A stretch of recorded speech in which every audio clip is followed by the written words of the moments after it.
جب حضور اکرم صلی اللہ علیہ وآلہ وسلم کے جسم مبارک کو چوری کرنے کی کوشش کی گئی۔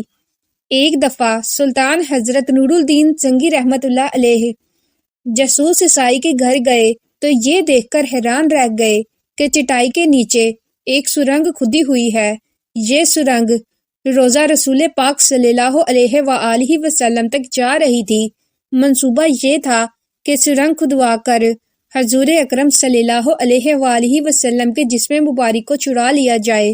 نعوذ باللہ، یہ جس کا گھر تھا وہ تاریک شب تھی۔ غیر ملکی ایوان میں لوگوں کا رش لگا ہوا تھا۔ بہت اہم مسئلے پر بحث ہو رہی تھی۔ سب کے سب غیر مسلم تھے۔ کافر ممالک کے بڑے بڑے بادشاہ، وزراء، فلاسفر، حکماء اور دانشور جمع تھے۔ اسلام اور مسلمانوں کے خلاف انتہائی بھیانک اور خوفناک منصوبہ بنا رہے تھے۔ یہ سن 557 ہجری کی ایک خاموش رات تھی۔ سردیوں کی ٹھٹھراتی رات تھی۔ مسلمانوں کے تاریخی ملک شام کے دارالخلافہ دمشق پر اندھیرے کا راج تھا۔ ہر طرف ایرانی نے ڈیرے ڈال رکھے تھے۔ دمشق کے تمام باشندے میٹھی نیند کے مزے لوٹ رہے تھے، مگر انہی لوگوں کا قائد اور عالم، اسلام کا شیر دل مجاہد، دن بھر کی عذاب شکن محنت کے باوجود رات کے اس پہر عبادت میں مشغول تھا۔ یہ امیر المومنین حضرت نور الدین زنگی رحمت اللہ علیہ تھے، جو حسب معمول تہجد ادا کر رہے تھے۔ تہجد سے فارغ ہو کر سلطان حضرت نور الدین زنگی رحمت اللہ علیہ آرام کی غرض سے بستر پر لیٹے اور ان کی آنکھ لگ گئی۔ ابھی آنکھ لگے چند ساعتیں گزری تھی کہ انہیں ایک روح افزا منظر دکھائی دیا۔ انہیں نبی کریم صلی اللہ علیہ وآلہ وسلم کا چہرہ پر نور نظر آیا۔ ایک مومن کے لیے نبی کریم صلی اللہ علیہ وآلہ وسلم کے دیدار سے زیادہ بڑھ کر اور کیا سعادت ہو سکتی ہے؟ اللہ تعالیٰ یہ سعادت ہر مسلمان کو موت سے پہلے نصیب فرمائے، آمین ثم آمین۔ اور یہی اعزاز سلطان حضرت نور الدین زنگی رحمت اللہ علیہ کو اس رات حاصل ہوا۔ اچانک حضرت نور الدین زنگی رحمت اللہ علیہ کو رسول اللہ صلی اللہ علیہ وآلہ وسلم کے چہرے کے ساتھ دو اور چہرے دکھائی دیے۔ یہ دو عمر رسیدہ افراد کی صورتیں تھیں جو اسلامی لباس میں ملبوس تھے، اور ان کے چہروں پر داڑیاں بھی تھی، مگر ان کی شکلیں مکروہ تھی اور ان کے چہرے پر نور کی بجائے تاریکی اور بے رونقی چھائی ہوئی تھی۔ سلطان حضرت نور الدین زنگی رحمت اللہ علیہ ابھی ان دونوں آدمیوں کو دیکھ ہی رہے تھے کہ سرور کائنات رسول اللہ صلی اللہ علیہ وآلہ وسلم کے یہ الفاظ حضرت نور الدین زنگی رحمت اللہ علیہ کی سماعتوں سے ٹکرائے۔ ان دونوں نے ہماری روح کو بہت تکلیف پہنچائی ہے، ان کے شر سے ہماری حفاظت کا انتظام کرو۔ خواب نبی کریم صلی اللہ علیہ وآلہ وسلم کی اس ہدایت پر ختم ہو گیا، اور سلطان حضرت نور الدین زنگی رحمت اللہ علیہ کی بھی اچانک آنکھ کھل گئی۔ انہیں کچھ سمجھ نہ آیا، لہٰذا انہوں نے فوراً وضو کیا اور 2 رکعت نفل ادا کیے۔ نماز پڑھتے ہی وہ دوبارہ بستر پر لیٹے، نیند میں پھر آدھے پہنچے اور وہی خواب دوبارہ دکھائی دیا۔ اسی انداز میں رسول اللہ صلی اللہ علیہ وآلہ وسلم کی زیارت ہوئی، اور پھر وہی 2 مکروہ صورتیں دکھائی۔ پھر نبی کریم صلی اللہ علیہ وآلہ وسلم کے الفاظ سنائی دیے، ان دونوں نے ہماری روح کو بہت تکلیف پہنچائی ہے، ان کے شر سے ہماری حفاظت کا انتظام کرو۔ سلطان حضرت نور الدین زنگی رحمت اللہ علیہ پھر بیدار ہو گئے۔ خواب کا منظر ان کی آنکھوں میں گردش کرنے لگا۔ انہوں نے دوبارہ وضو کر کے نوافل ادا کیے، اور پھر نیند نے تیسری مرتبہ انہیں اپنی آغوش میں لے لیا۔ خواب میں پھر وہی مناظر دکھائی دیے۔ سلطان حضرت نور الدین زنگی رحمت اللہ علیہ اس بار بھی یکایک بیدار ہو گئے، مگر ان کی نیند اڑ چکی تھی، اور الجھن و پریشانی نے انہیں شدید بے چین کر دیا تھا۔ وہ اس خواب پر غور کر رہے تھے جو انہیں مسلسل 3 بار دکھائی دیا، مگر ذہن کو کچھ سمجھائی نہ دے رہا تھا۔ حضرت نور الدین زنگی رحمت اللہ علیہ نے دوبارہ وضو کیا اور امیر المومنین حضرت نور الدین زنگی رحمت اللہ علیہ اللہ کے سامنے خوب گڑ گڑائے اور انتہائی دکتامیز لہجہ میں بارگاہ الہی میں التجا کرنے لگے کہ اے اللہ، یہ کون لوگ ہیں جنہوں نے ہمارے پیارے نبی کریم صلی اللہ علیہ وآلہ وسلم کو تکلیف پہنچائی ہے؟ اور جن کی شر سے میرے پیارے نبی کریم صلی اللہ علیہ وآلہ وسلم نے اپنی حفاظت کے انتظام کے لیے کہا ہے، اور اس خواب کا کیا مطلب ہے؟ آخر یہ کیا ماجرا ہے؟ اے اللہ، مجھ بے بس اور لاچار کی مکمل دستگیری فرما کہ اسلامی دنیا کا بار یعنی بوجھ میرے کندھوں پر ہے۔ بے شک اس خواب نے مجھے ایک سخت آزمائش میں ڈال دیا ہے، لیکن اے اللہ، تو میری رہنمائی کرے تو انشاءاللہ مجھے اس آزمائش میں سرخروئی نصیب ہوگی۔ اے اللہ، مجھے اس معاملے میں کامیابی اور کامرانی نصیب فرما۔ ان دل سوز فریادوں کے بعد بالآخر امیر المومنین حضرت نور الدین زنگی رحمۃ اللہ علیہ نے اپنے انتہائی دانا اور زیرک مشیر خاص اور وزیر با تدبیر حضرت جمال الدین موصلی رحمۃ اللہ علیہ کو طلب فرمایا۔ حکم ملتے ہی حضرت جمال الدین موصلی رحمۃ اللہ علیہ جب سلطان حضرت نور الدین زنگی رحمۃ اللہ علیہ کی خدمت میں حاضر ہوئے تو انہوں نے سلطان حضرت نور الدین زنگی رحمۃ اللہ علیہ کو بہت ہی بے چین اور پریشان حال میں پایا، چنانچہ فوراً ادب سے پوچھا، آپ نے مجھے یاد فرمایا؟ خیریت تو ہے؟ جواب میں سلطان حضرت نور الدین زنگی رحمۃ اللہ علیہ نے اپنا خواب حضرت جمال الدین موصلی رحمۃ اللہ علیہ کو سنا دیا۔ خواب سن کر حضرت جمال الدین موصلی رحمۃ اللہ علیہ گہری فکر میں ڈوب گئے۔ کچھ سوچنے کے بعد انہوں نے کہا، لگتا ہے کہ مدینہ منورہ میں کوئی اہم واقعہ پیش آنے والا ہے، آپ کو اپنا خواب پوشیدہ رکھنا چاہیے اور فوراً مدینہ منورہ روانہ ہونا چاہیے۔ سلطان حضرت نور الدین زنگی رحمۃ اللہ علیہ نے حضرت جمال الدین موصلی رحمۃ اللہ علیہ کی اس بات سے اتفاق کیا اور مدینہ منورہ روانگی کے لیے تیاری کا حکم دے دیا۔ رات کا آخری پہر ڈل رہا تھا۔ اللہ اکبر! دمشق کی فضائیں اس وقت فجر کی اذان سے گونج رہی تھی۔ سلطان حضرت نور الدین زنگی رحمۃ اللہ علیہ اپنی خوابگاہ سے نکلے، حضرت جمال الدین موصلی رحمۃ اللہ علیہ کے ساتھ فجر کی نماز ادا کی اور سورج طلوع ہونے سے پہلے ہی مدینہ منورہ کی جانب روانہ ہو گئے۔ اس سفر میں حضرت جمال الدین موصلی رحمۃ اللہ علیہ سمیت دیگر افراد بھی سلطان حضرت نور الدین زنگی رحمۃ اللہ علیہ کے ہمراہ تھے۔ تمام افراد تیز رفتار گھوڑوں پر سوار تھے۔ دمشق اور مدینہ منورہ کا درمیانی فاصلہ خاصا طویل تھا، لہٰذا نہایت تیز رفتاری سے سفر کرنے کے باوجود سلطان حضرت نور الدین زنگی رحمۃ اللہ علیہ اپنے ہمراہیوں کے ساتھ 16 دن کے بعد مدینہ منورہ پہنچے۔ مدینہ منورہ پہنچنے کے بعد سلطان حضرت نور الدین زنگی رحمۃ اللہ علیہ نے غسل کیا۔ ان 16 دن کے تھکا دینے والے سفر میں سلطان حضرت نور الدین زنگی رحمۃ اللہ علیہ ہر وقت پریشان رہے۔ خواب کے مناظر ایک لمحے کے لیے بھی ان کی نظر سے اوجھل نہ ہونے پائے تھے۔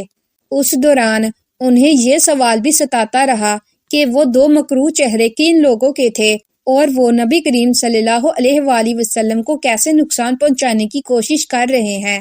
مدینہ منورہ کے حاکم نے شہر مدینہ منورہ میں داخلے کے وقت سلطان حضرت نور الدین زنگی رحمۃ اللہ علیہ کا استقبال کیا۔ سلطان نور الدین زنگی رحمۃ اللہ علیہ ان کے ہمراہ فوراً روضہ رسول پاک صلی اللہ علیہ وآلہ وسلم پر پہنچے، وہاں نماز پڑھی اور مدینہ منورہ کے حاکم کو اپنی آمد کا مقصد بتایا۔ حاکم مدینہ منورہ نے سلطان حضرت نور الدین زنگی رحمۃ اللہ علیہ کو یقین دلایا کہ وہ دو بدصورت بوڑھے مدینہ منورہ میں جہاں بھی موجود ہوئے ہم انہیں ڈھونڈ نکالیں گے۔ اس کی تدبیر یہ ہوگی کہ ہم یہ اعلان کریں گے کہ امیر المومنین حضرت نور الدین زنگی رحمۃ اللہ علیہ دمشق سے مدینہ منورہ تشریف لائے ہیں۔ ان کے آنے کا مقصد روضہ رسول پاک صلی اللہ علیہ وآلہ وسلم کی زیارت کرنا ہے۔ ان کی جانب سے تمام اہلیان مدینہ منورہ کے لیے ایک شاندار دعوت کا اہتمام کیا گیا ہے۔ دعوت میں ہر عام و خاص کی شرکت لازم ہے۔ دعوت کے بعد سلطان حضرت نور الدین زنگی رحمۃ اللہ علیہ اپنے ہاتھوں سے ہدیہ بھی تقسیم کریں گے۔ یوں اگر وہ دو بوڑھے نور مدینہ منورہ میں موجود ہوئے تو آپ انہیں پہچان کر ان کی نشاندہی بآسانی کر سکیں گے۔ حاکم مدینہ منورہ کی یہ تدبیر سن کر سلطان حضرت نور الدین زنگی رحمۃ اللہ علیہ بہت خوش ہوئے، چنانچہ پورے مدینہ منورہ میں دعوت کا اعلان کر دیا گیا۔ مقررہ دن دعوت ہوئی، پورے مدینہ منورہ کے لوگ اس دعوت میں شریک ہوئے۔ سلطان حضرت نور الدین زنگی رحمۃ اللہ علیہ نے ہر ایک شہری کو اپنے ہاتھ سے ہدیہ دیا، ہر چہرے کو غور سے دیکھا۔ پورے مدینہ منورہ کے لوگ سلطان حضرت نور الدین زنگی رحمۃ اللہ علیہ کی آنکھوں کے سامنے سے گزرے، مگر ان میں وہ دو بوڑھے موجود نہیں تھے جو خواب میں دکھائی دیے تھے۔ چنانچہ سلطان حضرت نور الدین زنگی رحمۃ اللہ علیہ کے چہرے پر ایک بار پھر اداسی چھا گئی۔ امیر المومنین حضرت نور الدین زنگی رحمۃ اللہ علیہ بے حد پریشان ہو گئے اور حاکم مدینہ منورہ سے کہا کہ کیا اور کوئی باقی تو نہیں رہ گیا؟ کیا سب ہی نے شرکت کی ہے؟ حاکم مدینہ منورہ نے دماغ پر زور دیا تو انہیں یاد آیا اور کہا کہ سوائے دو درویش آدمیوں کے باقی سب ہی نے شرکت کی ہے۔ سلطان حضرت نور الدین زنگی رحمۃ اللہ علیہ نے پوچھا، کون سے دو درویش آدمی؟ حاکم مدینہ منورہ نے کہا، دو بزرگ ہیں جو عبادت گزار ہونے کے ساتھ ساتھ گوشہ نشین بھی ہیں اور مالدار بھی، عام طور پر نہ کسی سے ملتے جلتے ہیں اور نہ کسی کی دعوت پہ جاتے ہیں۔ وہ دونوں بڑے سخی اور عابد مشہور ہیں، ہر صبح جنت البقیع کی زیارت کو جاتے ہیں، روزہ رسول پاک صلی اللہ علیہ وآلہ وسلم پر سلام عرض کرتے ہیں۔ یہ سن کر سلطان حضرت نور الدین زنگی رحمۃ اللہ علیہ پریشان ہو گئے۔ انہوں نے فوراً ان دو درویشوں کو طلب کیا، وہ دونوں آ گئے۔ سلطان حضرت نور الدین زنگی رحمۃ اللہ علیہ نے جب نظر اٹھا کر دیکھا تو وہ وہی بوڑھے تھے جن کی جانب خواب میں اشارہ کیا گیا تھا۔ سلطان حضرت نور الدین زنگی رحمۃ اللہ علیہ نے ان سے پوچھا کہ تم کہاں سے آئے ہو؟ تو وہ کہنے لگے، ہم دیار مغرب سے حج کرنے آئے تھے اور ادھر ہمارا دل لگ گیا تو اسی وجہ سے ابھی تک واپس نہیں گئے۔ سلطان حضرت نور الدین زنگی رحمۃ اللہ علیہ نے انہیں گھورتے ہوئے پوچھا، سچ سچ بتاؤ؟ تو دونوں نے پھر وہی جواب دیا۔ تو سلطان حضرت نور الدین زنگی رحمۃ اللہ علیہ نے حاکم مدینہ منورہ سے پوچھا، یہ دونوں کہاں ٹھہرے ہوئے ہیں؟ سلطان حضرت نور الدین زنگی رحمۃ اللہ علیہ جب ان کی رہائش گاہ پر پہنچے اور جائزہ لیا تو وہاں بہت سامان، قرآن مجید کے چند نسخے اور چند نصیحت کی کتابیں پڑی تھی، ایک چٹائی بھی موجود تھی۔ سلطان حضرت نور الدین زنگی رحمۃ اللہ علیہ جب چٹائی کی جانب بڑھے تو ان دونوں بوڑھوں کا رنگ اڑ گیا۔ سلطان حضرت نور الدین زنگی رحمۃ اللہ علیہ نے چٹائی اٹھائی تو سب یہ دیکھ کر حیران ہو گئے کہ چٹائی کے نیچے ایک بہت بڑا سوراخ تھا جس میں ایک آدمی آسانی سے اتر سکتا تھا۔ امیر المومنین حضرت نور الدین زنگی رحمۃ اللہ علیہ اندر اترے تو چونک گئے کہ نیچے تو بہت بڑی سرنگ کھدی ہوئی ہے۔ آپ اندر چلتے چلے گئے اور جب سرنگ کے کنارے پر پہنچے تو انگشت بدندا یعنی حیرانگی سے دیکھتے ہی رہ گئے کہ اس کا آخری سرا روزہ رسول پاک صلی اللہ علیہ وآلہ وسلم کی دیوار تک پہنچ چکا ہے۔